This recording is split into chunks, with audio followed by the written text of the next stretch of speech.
سندھ کے ضلع خیرپور میرس میں واقع قدیم قلعہ کوڈیجی تالپور حکمراں خاندان کی تاریخ کی عکاس ہے۔ قلعہ کوڈیجی، جس کو کوڈیجی کا قلعہ اور بعض اوقات مقامی طور پر سندھی زبان میں کوٹ قلعہ بھی کہا جاتا ہے، آج بھی کوڈیجی کے قدیم شہر میں قائم ہے، جو ایک شاندار تاریخی ورثے کی نوید ہے۔ یہ اور بات ہے کہ حکومت اس تاریخی ورثے کی خاطر خواہ وارسی کو ممکن بنانے میں ناکام رہی ہے، لیکن اس کے باوجود بھی اندرونی اور بیرونی ممالک سے آنے والے سیاح اس مقام پر اس غرض سے آتے ہیں کہ وہ تاریخ کے جھروکوں میں دیکھ کر ماضی سے متعلق جانکاری حاصل کر سکیں۔ یونائٹڈ ٹی وی کی پوڈ کاسٹ سروس میں خوش آمدید، اور آپ تک پہنچنے والی آواز ہے سالار لطیف کی۔ کوڈیجی کا قلعہ 1785 اور 1795 کے درمیان میر سہراب خان تالپور کی جانب سے تعمیر کروایا گیا تھا۔ کوڈیجی کے مقام پر واقع اس قلعے کی تعمیر کے لیے 110 فٹ کی ایک پہاڑی کا انتخاب کیا گیا، جس پر مزید 30 فٹ کی دیواریں بنائی گئیں۔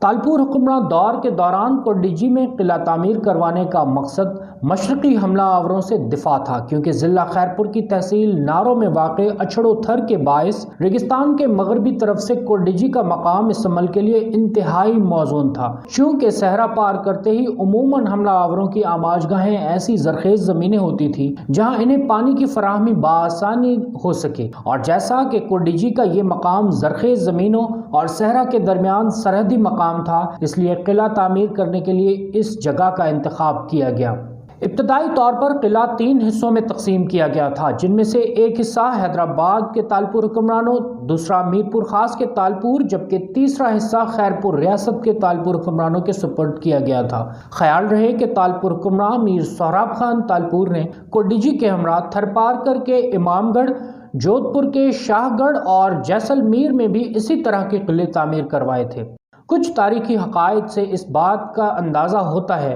کہ میر سہراب خان تالپور کی منصوبہ بندی اور دور اندیشی کے باعث اس قلعے کو ایسی مہارت کے ساتھ تعمیر کروایا گیا کہ اس پر کسی بھی قسم کا کوئی حملہ نہیں ہو سکا، کیونکہ جنگی ساز و سامان اور اسلحہ نصب کرنے کے لیے قلعے کی دیواروں میں خصوصی طور پر ایسی گنجائش رکھی گئی تھی جہاں سے قلعے کے اندر سے تالپور فوج دشمن پر حملہ آور ہو سکے، لیکن دشمن کا نشانہ کم از کم قلعے میں نصب اسلحہ نہ بن سکے۔ شاید یہی وجہ تھی کہ اس قلعے کی تعمیر کے دوران بیرونی حصے میں چونے کے ایسے پتھر کا استعمال کیا گیا تھا جس پر توپ کا گولہ بھی بے اثر ہوتا تھا۔ قلعے کے اندر تقریباً 50 فٹ اونچے ایسے چبوترے بنائے گئے تھے جن پر جنگی حالات میں توپ نصب کی جا سکے۔ مغربی طرف واقع چبوتروں میں سے ایک فتح ٹھل، دوسرا صفن صفا، جبکہ تیسرا میدان ٹھل ہے۔ اسی طرح قلعے کے شمال مغرب کی طرف ایک شہید بادشاہ ٹھل ہے، جہاں شہید بادشاہ نامی جنگ میں شہید ہونے والے ایک بادشاہ کا مقبرہ بھی واقع ہے۔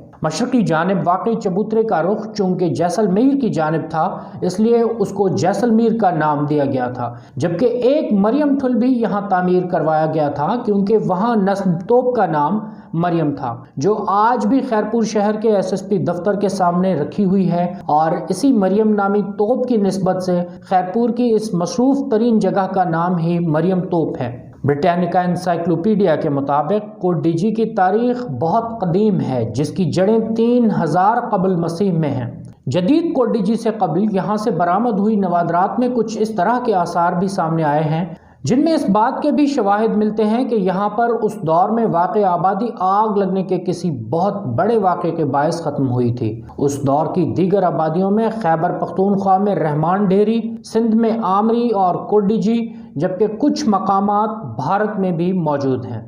مزید انفارمیٹیو کنٹینٹ کے لیے یونائٹڈ ٹی وی کی ویڈیوز کو شیئر کریں اور ہمارا YouTube چینل لازماً سبسکرائب کریں۔ شکریہ۔